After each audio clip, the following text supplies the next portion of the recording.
Hello, everybody. My name's James. Welcome to another Planet FPL Clash of the Correspondents. And it might not be so FPL heavy on this particular COTC, but it is a big one for both of these clubs. Let me first introduce you to our West Ham United correspondent, Chris Stone. How are you, Chris? Yeah, I'm good, James. Hope you're well. Very well, thank you, mate. And our Luton Town correspondent, Dan Ashby. How are you, Dan? Yeah, not bad, James. Hope you and Chris are doing well. I'm doing well, Chris. Are you doing well? Or are you in mourning following this David Moyes Personally, I'm news this okay, week? but yeah, just nothing surprises me. Supporting West Ham, I've seen it all. We knew this was coming, didn't we, with David Yeah, Moyes? yeah, it was kind of it was always there. It was always floating around, and I think it's just the recent results just for the final nail in the coffin, really. Do you subscribe to a lot of the opinion going around at the moment is that he's been unfairly treated by West Ham in the sense it's kind of been open the last couple of weeks with this supposed interview with Amorim and now suppose the agreement is in place with Lopetegui. Do you subscribe to the fact that the club has let Moyes down in any way here or mistreated him? Yeah, I think it's been. I guess in a lot of these situations, there's always a transition, isn't there? But it could have been handled better. Um, he was. I guess that's always the case is when you're not being sacked or you're losing your job or you're not having a contract renewed, you're not always going to be the first to know, are you? As bizarre as that may seem. So I don't think it's out of kilter with how a lot of clubs do things and in these situations. But yeah, I mean, it could have been handled better. I think. I suppose I think he deserved. there's also a case that if West Ham spoke to people and couldn't find anyone they liked, they might have given Moyes an extension, I suppose. Yeah, I don't know what he would have done at that. I don't know if he would have walked away. I know there was stuff going on, and he'd banned Steiden apparently from this Mm. talking to the first team because there was conversations going on. But Steiden's just carrying out the directive of whatever the board are. He's not. I know he's got remit to do things, but he's not going off without that approval, as it were, to do It's been those said sorts of that things. my Steiden is the basically the sporting director or Yes, technical director or yeah. director of football, whatever you call it, depending on your club these days. Is that true that Moyes had banned him from the training ground? That Apparently, yeah, yeah. I know it's on. When I was listening to the podcast thing that West Ham Way, which is obviously ex West Ham employee, so that's what he'd said that that had happened. I So mean that was that's an inevitable conclusion, isn't it? There was a lot of talk last summer that there was at loggerheads in terms of transfer dealings, yeah. and it I think felt like Moyes kind of got his way with things like James Ward-Prowse. That's what it felt like, I think. I think yeah, I think that's probably pretty accurate. I think there was an element probably as well was it, if you wanted to keep Striden, then how was that going to work? Because I don't know. Moyes is obviously been around. He's an older manager. Used to being a manager of the football club, but obviously, a lot of clubs aren't. They're going away from that model, aren't they? More and more. Certainly in Europe, it's not unusual, but over here, it's a little bit different, isn't it? Yeah, absolutely. Dan, how did you feel about this news this week, knowing that your team's going there and it's now Moyes' last home game, and rather than them being on the floor as they probably should be from some recent results, it's like, oh, party atmosphere again. How do you feel about Yeah, I don't think it's ideal for us. But yeah, I don't know. It don't matter. We're gonna have to turn up. If we don't turn up, we'll lose anyway. So thoughts on this I from a guess neutral perspective, Dan? Do you feel like West Ham made the right decision here? I think it's very awkward. I think he's obviously brought some success. He's won a trophy. Um, but I think fans want a bit more than that now. They want a style of football, which I can understand. So yeah, I'm on the fence. It doesn't really bother me, but I can understand why fans want to play a certain way now. Subscribe to that, Chris, this idea. And it's kind of been a big debate all year, isn't it? It's like, well, West Ham Yeah. want to play better football, but there's also the camp of people been saying, well, do you think someone else will actually do any better? Like where do you sit on that? I mean, I've always sort of been a bit hesitant because I know being older and that kind of thing. I wouldn't compare us with Charlton as such, but you remember that kind of thing where Charlton were finishing seventh every year. They got to 40 points, and then they whatever time in the season was, that's it. Their season ended, and they felt by getting rid of Kirbishley, they could do better, and then the rest is history. I don't think the two are quite comparable because obviously You're a we'd have. much bigger football club. Yeah, we'd Apologies be to able the to Charlton attract fans players. out We'd there. probably be able to buy ourselves out of trouble to a certain degree. No, I mean, I think he's done very well, and I think he deserves some respect for what he's achieved. I think the tail end of last season, league-wise, wasn't great, and obviously winning that trophy, put a gloss over that aspect. The start of the year up to Christmas was sort of, was good. Or just before Christmas, then we lost to Kudos, and Paqueta was injured as well. But the second half of the season's been absolutely diabolical. I think in a way, I think Moyes he's almost gone away, you feel, a little bit from what his core beliefs are. Yeah, his principles, because he's, for a defensive manager, I think he's tried to be a little bit more open. I think he's tried to open things up and be more progressive, and it's just not him. And you look at the goals we've conceded 70 goals. That's madness, mate. And I was looking at some things. I know anecdotally I look at it and you think, well, we've been on the ends of some tonkins, but we've had 6 games where teams have scored over 4 goals, and that's in 2024. And then that was less than that. Sorry, that's more than the whole of last season. It's just hard. We have scored more goals, but we're either good, or very good, or absolutely shit. There's not much in between. It comes down to on-field leadership a little bit in a way as well, in the sense of your best player and captain obviously left. Yeah, I think that is an aspect. I think it's certainly been a factor in the second half of the season. Maybe we've lacked a leader. I think Ward-Prowse could have been a little bit of a leader, but his form dropped, and he didn't really pick up that same mental. But I think something Moyes said, I mean, different people will see different things and read different things into what he said. But when he said in his post-match interview, saying that there was too many attacking players on there, so people kind of saying, "Oh, what you talk about? They only had 4 attacking players." But I think what he's saying is the players that were there to do defensive duties weren't defensive enough, and too many people were trying to attack rather than. So that's what he was kind of getting at, I think, and people kind of missed that point. Yeah, I mean, I think it's inevitable. I think maybe it's just reached the end of the road, and I don't think he can do any more or get us much further than what we are. It is a gamble. It's always a gamble getting a new manager. Lopetegui's being very strongly rumoured, but I don't think they'll officially announce it. But it'd be one of those worst kept secrets, Everyone's going to know. Yeah, I reflect on the December period at the end. You won 2-0, excuse me, at the Emirates in late December. You beat Manchester United 2-0 before that, Wolves 3-0 before that. You won at Tottenham a cup before that. 4 wins in 5. Pretty sure you were 6th. You've won 3 games since. Yeah. And we kept saying in January, February that there was a bit of mitigating because arguably your best player, or at least your most creative one, Lucas Paquetá, wasn't available. And you weren't scoring goals over that period. He came back in the team. He beat Brentford, Everton. Fine, done, finished. Everything's okay. But then he's been back in the team all this period since, and it's 1 win in 9 since those 2 wins. Yeah. I mean, 3 wins in half a season is pretty disastrous, mate. Yeah, I mean, relegation.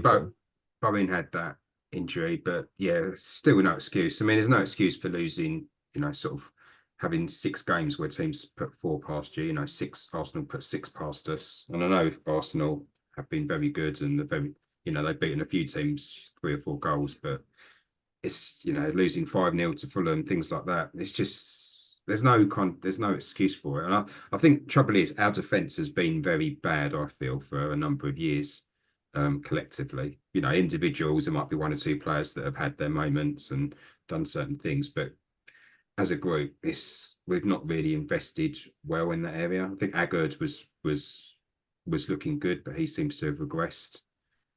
So Zuma's not. I don't know what they'll do with him, if they'll keep him or not. I guess they'll keep him because you can't restructure too much. Wait, you're probably not getting the money from him now as well because of his historical of injuries, etc. Yes, there's that as well. That 70 goals conceded tally is staggering. That's the 4th worst in the league. That's right. Yeah. So I'll ask you again, Dan. Confident for Saturday? I think that'll be goals. I think that's pretty obvious. Why are you not confident? Well, we've probably only won one in 13, 14, something like that. And that was Bournemouth. That was last minute. So yeah, it's hard, but we're getting players back. We had a massive injury list. Like it must have been about 2 months. We had like 8 to 12 players out, 6 centre backs out. So our squad's just not deep enough. We're having to play like right wing backs at left centre back and average championship players who we just couldn't refresh the whole squad. And whereas at the start of the season, they were probably only playing, weren't even getting on the bench, they're having to play games or come on for half an hour. So, but we're near enough back to the starting 11. Um, whether they're fully fit and they might be playing through injury is another thing. But we're close to getting back to our starting 11. We don't, Maybe with respect, because you're a smaller club, we don't talk about, the injuries that like Newcastle have had, Tottenham have had, Villa have had, Man United have had, whatever. We don't focus on it so much. When your injuries all came, it really came at a point that I think a lot of us were going, holy shit, these lot might actually stay up here. You'd scored 8 goals in 2 games across Brighton at home, Newcastle away. Then you had this really strange result against Sheffield United. But then it seemed to start with Adebayo getting injured in the warm-up against Manchester United. And then it felt like every game he was yeah, picking up like another 2 injuries. And before you knew it, he was playing midfielders at centre-back and the like. yeah. And the results obviously clearly have not been great. And since then, I mean, dating back to that Manchester United game, since then is 6 points. Yeah. And yet you're still in with a chance here, Dan. And the authorities, I suppose, have helped you out this week with Nottingham Forest not being given any points back. Any thoughts on that? Was that expected or not? I don't know. Do we? Does anyone know what they're going to do? No, I'm not not even really. sure No. they know what they're doing. Well, So no, probably not. I think there was rumours they were going to get a point or two back, but the fact that it haven't keeps us in with a chance. Like after drawing with Everton and then obviously Forest beating Sheffield United, I thought that was basically it. But we've still got a chance. It's pretty slim, but we'd have taken having a chance with 2 games to go. I know normally we'd be 7 points behind, but it's not our fault. We haven't cheated. They've purposely gained an advantage, so they deserve the point deduction. I'll You've probably repeat got that. about. I was going to say, you've probably Manchester got. City can cheat all they want this season, and I don't really care. I'd just like to add that point at the moment. That's the football bias in me. Go on, Chris. Sorry.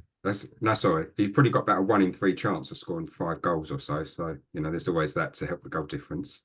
And you've only had I'll one just take a really 1 bad 0. one at home, though, haven't you, Chris? The Yeah, Arsenal yeah, game. no, exactly. Yeah, I mean, at home you would expect it to be different. A lot and of obviously these bad ones have been away from home, haven't they? Yes, yeah, under the Basically against circumstances. nearly every London team except mine, basically. Was there anger though, Dan, that the announcement on Forest didn't come last week prior to the Everton game? Because the word was that we were going to get the announcement last week, then it wasn't, and I think because it wasn't, people thought, oh, they're getting points back. But it almost feels convenient that you didn't win and Forest did, and Forest look like they'll probably be all right now. Don't give them any points back. Has that crossed your mind?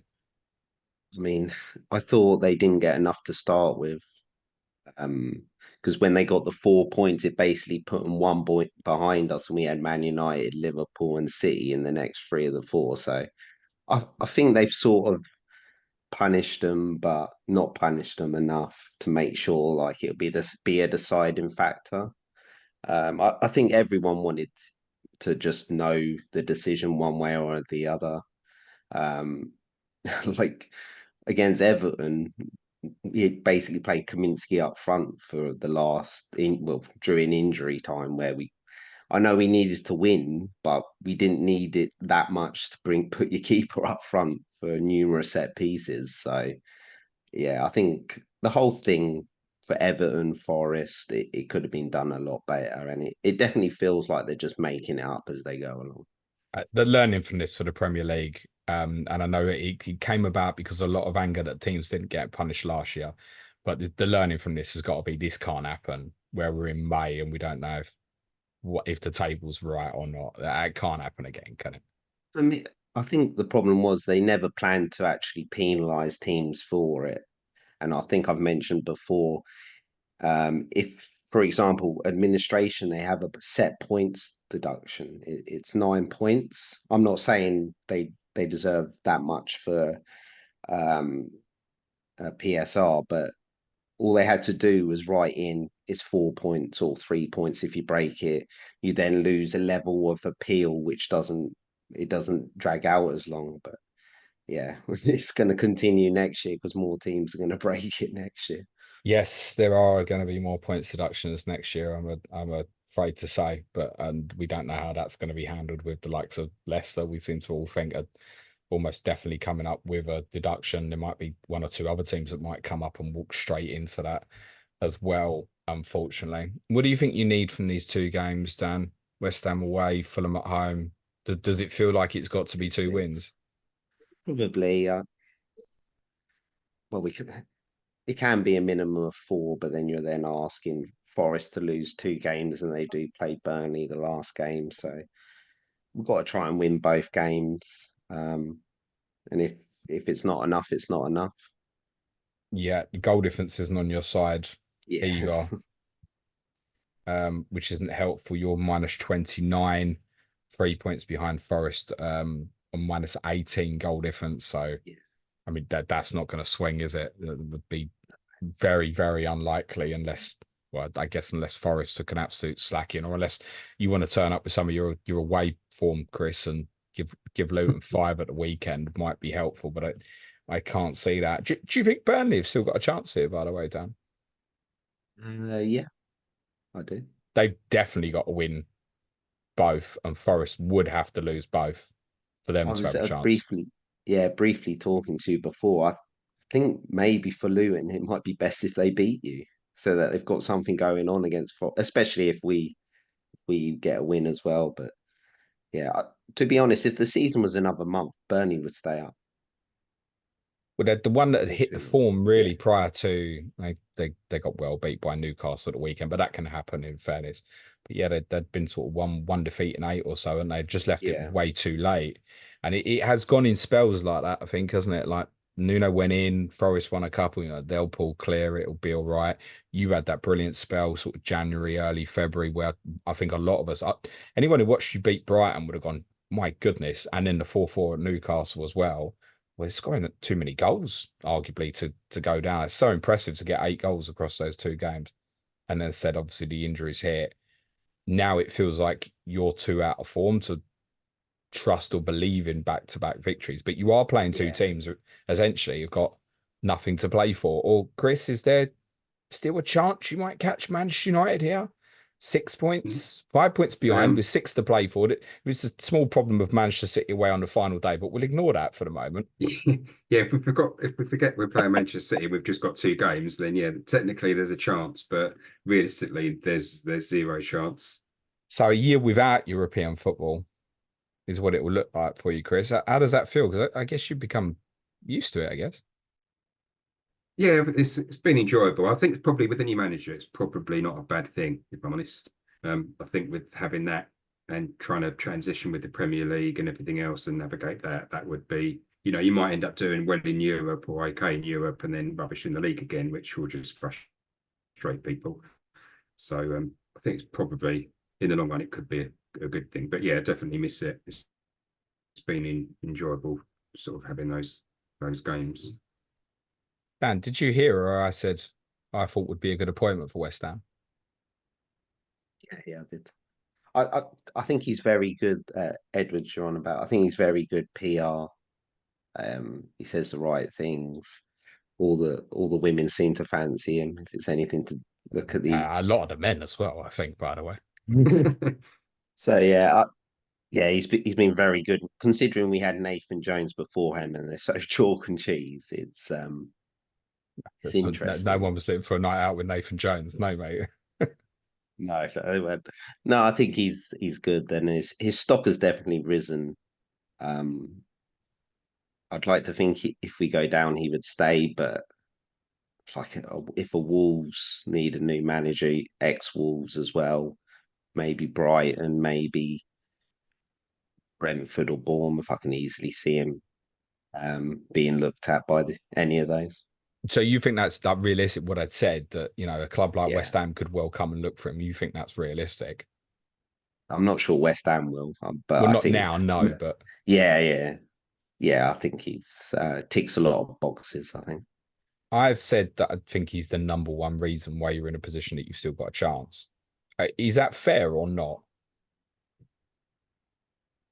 It's hard to say. Like, he's very good, and the players are definitely playing from him. But I think people underestimate, especially our first 11 or 14 players. Like, I think they can easily compete at this level. Unfortunately, the drop off's too big once you get down to like 20 to 25. Like, we're bringing on Luke Berry, Paulie Woodrow. We've had to. Fred Omnidim was at Rotherham on loan for the first half, got injured, and because we had a free space with Lockyer, he had to basically had to get come in and thrown in. So yeah, it's like I said, probably first 15 are pretty good, and then the drop off's pretty dramatic. But he's I responsible think. for some of them, isn't he? Like, convincing Ross Barkley to come and play for you, for example. Yeah, yeah. Ross Bartley. He's definitely seen an improvement in Chong. He's getting better and better every game. Um, to be honest, a lot of our recruitment has been pretty good considering we only spent 25 million. I remember when we done the episode of when Luton got promoted, one of your questions was, are you going to sell anyone? I was like, no, we don't have any sellable assets really. And now I think you look at the team, I think Bartley will go. I think there's a release clause anyway. He can leave probably for nothing. But you're looking at Osho, Doughty, Mengi, Adebayo, and that's without maybe getting down to the second list of Kaminsky, of Bene, Morris. So we've got assets we can sell and use some of that money if we go down to refresh the squad and hopefully bounce back. I mean, if the worst happens, what? And your club is very different to the majority of others because of what you've been through historically. And Yeah. no one's going to kick off if a couple of your best players stay in the Premier League and get sold because of what it means to the club in the future. But having had the taste of this, is there a desire to think, but if the worst happens, keep this squad together, it really should come back up, or is there an acceptance that you'll need to sell? I'm not sure if we need to sell because I think they planned probably for a 3-year project, but like I said, Lokonga, he's on loan, Yeah. Lukabore is on loan, Barkley, although we signed him, and I think we probably if we stay up, we probably have an option to he would stay. But I wouldn't be surprised if he can just leave for free. Um, and then, like I mentioned, Osho's out of contract. He's been linked to a few clubs, so he'll go. Doughty, I think he'll only have 1 year. His stock's probably the highest it'll ever be. We should sell Doughty. And then you've got Mengi and Adebayo, who Adebayo will be tied down. He signed a new contract last year, and Mengi came in from Man United, so they've probably got decent length. So it's just that we'll probably get 20 to 30 million each for those players. Well, I'd like to think so. And then do we need to sell both of them or do we risk? Or for example, if we go back in the championship with Adebayo and Morris, when you throw in a Ben Chong, I'd like to think we'd be near the top. Um, Defense could be a bit of a problem with obviously the lock here. It's still up in the air. Osho's probably going. We might have to do a little bit of work there if Mengi goes as well. But like I said, we've had such good recruitment for a long period of time now. You just sort of go. We regularly have to sign 8 to 10 players. It's just pretty normal, just how far we've progressed year on year. Would a club will be more desirable now by association as well, wasn't it? It Yeah, won't be, oh, yeah, it's Luton Town and the jokes about Kenilworth Road and all that. It'll be that team was in the Premier League. It will have a really good chance of coming back, and the new stadium is around the corner. What's the latest with that, Dan, on stadium? it's pretty up in the air with they. So they've the site that they are clearing the site. I can't remember if I mentioned last time. Basically, there's it's a power point there, and it powers Luton Airport. So they have to sort of put the new power point somewhere else. Um, they also redid the plans, because initially it was only going to be a 17,000. That was when we had just got into the championship, and I think they want to do it 20,000 to start with. with room to So I make think that they're bigger hoping. Yeah, I and think they're not make the hoping. mistake Brentford have made, basically. Yeah. Yeah, because Brentford So cannot make theirs bigger. yeah, so I think we're looking on maybe starting at 20 with the option of going to 23. So yeah, and obviously COVID hit and things like that. So it's just been a bit of a nightmare. But we obviously put, I think, 25 million away to help, so we don't have to borrow as much from that as well. So like I said, it's a weird like sort of period we're in, where a year ago we're in a much better position, even if we go down, just because we had a bottom six budget in the championship. I like to think we'd probably be mid-table. You mentioned about players wanting to come. Um, I think I know the club don't like to be reliant on loan players, but I think maybe we might get some of the good youngsters, maybe from Arsenal, Liverpool. I think they've seen firsthand how Edwards wants to play, and I think might get. I'm not saying 4 or 5 because I don't like a lot of loans, but maybe 2 or 3 specific loans could help us as well. And yeah, it like I said, we're in a completely different position than any club in the league with our history. So it's not the end of the world if we go down, but obviously I don't want to. No, it's not though, isn't it? Because realistically, it was never an expectation you'd stay up, right? I think, from most neutrals' perspective, you've exceeded what people thought we would get from you, and you've been a credit to the league. Actually, I mean, just justified by your home games. The recent defeat to Brentford was just an absolute outlier, and I think probably fair to say your worst performance of the season, because you've taken Yeah, every big club to the wire at Kenilworth Road. Every single one of the big clubs has walked out there and gone, bloody hell, thank God that's over, other than Newcastle got beat. But every other one walks out there basically escaping with late winning goals or come from behind, or like my team hanging on with 10 men. Everybody had trouble against you, which included West Ham, actually, Chris. Yeah. And you won very unfairly that night. It was a late James Ward-Prowse handball from memory. How have you viewed Luton, and can they pull off a miracle here, bearing in mind they're about to play your team?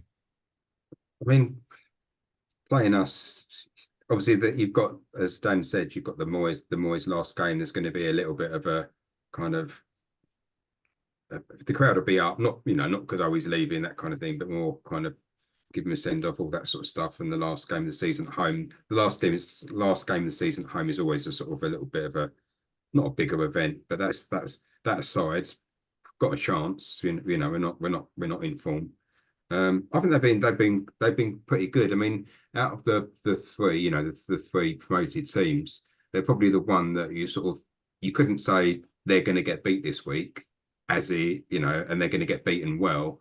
They put up a fight, and I think they have, like Dan said, they have surprised people. They went through that, and as you touched on, they went through that period where they were playing some really good football, and like you say, they did look like they were, they were completely out of it at one point, weren't they? And then all of a sudden, sort of brought themselves back into contention. It wouldn't be a shock if they stayed up. As a neutral, obviously, it's a difficult I think task. it would be the Forest fans, by the way. No, I mean, it's just I think if they could do it, if they could get the points, and it is going to be tough. Odds are against them, but you never know at this time of the season, do you? Strange things happen. To about Lucas Paquetá, if you can, Chris. Such keeps telling me it's a done deal. He's off. He's going to City. Do we know anything, or? There's nothing concrete. I mean, it's only really that there was that real. It was interest, and I think he would have gone probably in December. He's got that release clause, so I think it's a case of if City still want him, I think They'll it'd be a take good him. addition. Yeah, it'd be a good addition to them. Whether or not, the only thing with City is Pep gets annoyed with players when they do sort of certain things like that Paquetá does, and I don't know he's still going to be a good player, but whether that would go against him, I don't know. But they're obviously interested in him in the first place. So if they want him, they'll have him basically. I don't think it's a done deal, but I think it feels like there's inevitability about it. Is he down tools a bit? It feels that way. It feels like he's not performing at the same level, but then he's not the only one, is he? He could be frustrated with the situation. I wouldn't say he's completely he's put a strop on and he's given up, but I think it's just he's not performing at the level he was. And what minute does he get booked in on Saturday? Just so we can all have a bet. He get booked in the 69th minute. I don't know why I said 69, but Stop laughing at the back, kids. I mean, of all the numbers you could have thought of, I know, Chris, yeah, you sold yourself there. We know now, mate. My spotty mind, yeah. No, I think he often is picking up a booking. So yeah, depends what his family have got. If his family have booked, if he's not to come down suddenly, his family have done it. So okay. I mean, we spoke about Moyes, we didn't really speak about Lopetegui. What's the feeling on that? It seems mixed views. And yeah, if you speak to a Wolves fan, it seems like the worst thing ever. Kind of forgetting how well he got them out of trouble. Actually, I'm not sure. It's one of those. I'm not. I'm not kind of like overly excited by it. He could, but then maybe it turn out to be all right. It's not. I don't think we've got this amazing manager that's suddenly going to transform into world beaters, put it that way. But he might attract a few players and that kind of thing. No, but is that disappointing in a way then? Because I think once the word that you'd spoken to Amrin, people got really excited. Yeah, I think particularly as well because there'd been word that Liverpool might have been interested in him as well. So it was like, trying to compete with Liverpool just by association. Even people don't know his qualities. Well, Liverpool want him, and we want him. We're trying to challenge with Liverpool for the same person here. And then I think people fell into that's the one I really want. Yes, yeah, I think there's an element of that. It's like you've got the second choice basically, but it's not the worst appointment. I don't think. He's probably play slightly more attacking minded, but he's not. Well, I'm sure your fans bloody hope so, Chris. In fairness, I don't think he's out and out attack though, is he? He's not. He's no, actually no. So he's not like he's not going to be sort of. But he does. He obviously he has a thing for possession football. I know. Apparently, his sort of favourite formation is 4-3-3. So that might suit the players that we've got in those forward positions. Kudos left, Bowen right, Antonio up front, and Paquetá's gone to Man City. I presume Calvin Phillips won't be getting minutes in that team next year. I don't suppose you're making that permanent, are you? No, I think that's already been confirmed, whether it's official or not. But he's not. He's not going to be there. And Moyes really pushed to get him in January as well, didn't he? I think not helped either. You never know when you had a player who's not been playing as much. You never really know. But I think that was just unfortunate. I don't think it was a bad choice. It just didn't work out. I struggle to think what will happen with him now. He's not going to get a look in with City, and based on this, who's going to invest? I mean, the money would be an issue, but it'd be interesting if Leeds did get promoted, if he would go back there. Good shout. Dan, as you're our gaffer expert, EFL in the nose, winning the playoffs, just out of interest. Leeds. You do think it'll be Leeds? All right, so Calvin Phillips Leeds West Brom final. Calvin Phillips will be at Leeds next week. Now, I did say we wouldn't talk a lot of FPL on this, but I do want to talk a little bit. You're playing this week, Chris, one of the weakest teams defensively. I think even Dan would acknowledge that. Should we be overlooking Bowen and Kudos and Antonio this week? Like, if for people on a free hit, should it just completely overlook you, or should you be considered? I mean, with all these double game week players, I think you'd be hard to push to put one of ours in. But that being said, if you were, then Bowen or Kudos would. Bowen probably just, but it's a bit of a stretch even for the most loyal fan to put him in FPL and FPL 11 this week. let me ask you a different question then, because I agree with you. There's so many good midfielders with doublers this week, but one of the regular questions is, I want to chase. Right. Well, next to nobody's going to have Jared Bowen, who's been one of the best scorers in the league this season. Would you rather have someone like him specifically just for this week, or say a Kai Havertz or a Bukayo Saka at Manchester United? I'd probably say the West Ham ones, because I think you don't know how that's going to go with United, where they've, it could go either way, where that the team and the crowd are going to be almost up for it because of it's being Moyes' last game. So if West Ham got an early goal, that would just fuel that even more. So there is that element to it. Obviously, Arsenal chasing, the most important thing for Arsenal is they win. If they win 3 or 4-0, then great. But if they win 1-0, they'll be happy. And United, I'm sure, aren't going to want to get beaten by a lot of goals. Would it be fair to say we expect goals in this fixture at the weekend? Just to you first, Dan? Yeah, I think so. Yeah, Chris, you agree with that? Yeah, definitely. I agree with that. Okay, cool. So with that in mind, there must be a cluster of people, Chris, who are bench boosting this week that have got Areola. There must be some, just because they got pushed back with other issues. He's ended up sitting there. They're now about to bench boost. Luton at home, that's all right. What would you say to people who are looking at it going, oh, I need to take -4 for a keep with a double? Or is it keep the guy who keeps conceding a lot of goals? Although I think he's got the best save percentage in the league, actually. I think it is high. I mean, he will.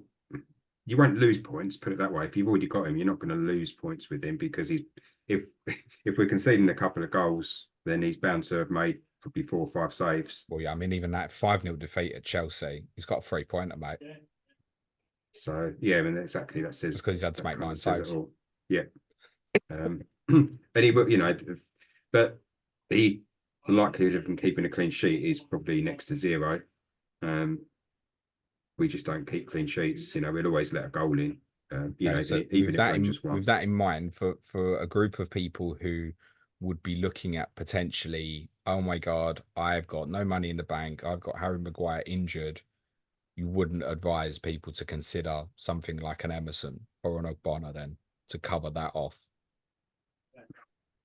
Emerson possibly, because he can get I know Zuma could get a goal from a set piece, but Emerson does get forward, and he has been good, and he does link up well with Paqueta. So with the crowd, sort of, if the crowd but the crowd will be, they will give good support. So that will kind of they link up very well together, Paqueta. So they kind of fuel that gets the crowd going. So I mean, if you were stuck for funds, they're not Emerson probably. Just by the way the game might go, it's probably going to be quite open, I would say. Yeah, you agree with that, Dan? Do we expect to be open? I mean, do you foresee you having the lion's share of the ball, for example, and going for it from the off? I mean, we could have the ball with Lokonga and Bartley back. We can control the ball. I'm not sure if we will though. Yeah, I think we'll go for it. I think we've scored in the last 24 games. We've only failed to score once, and that was against Arsenal. So we normally score. Them again. Keep going. Yeah. Yeah. We might get to a point though where we will push to win the game. So we've got nothing to lose really anyway. We've got to go for it. So I'm gonna stun you here, Dan. I might be buying a Luton player this week. okay. Any guesses? Thing of many. Very good. Very good. Yes. Because I'm not on bench boost, I'm potentially looking at opening up money for game week 38 by selling Fabian Schär. And Mengi is on a very short list at the moment, which kind of features Chris Richards, maybe Tino Livramento. It's basically an insurance for what I might need in game week 38. You obviously, I would envisage if you did get the result here and took it to the final day against Fulham, that I would picture as being the opposite. I think that'd be quite low scoring. Would you read it that way? Just because it'll be more tense, Yeah, and yeah, I think so. I'm not suggesting I would start Mengi, by the way, because you look at his returns.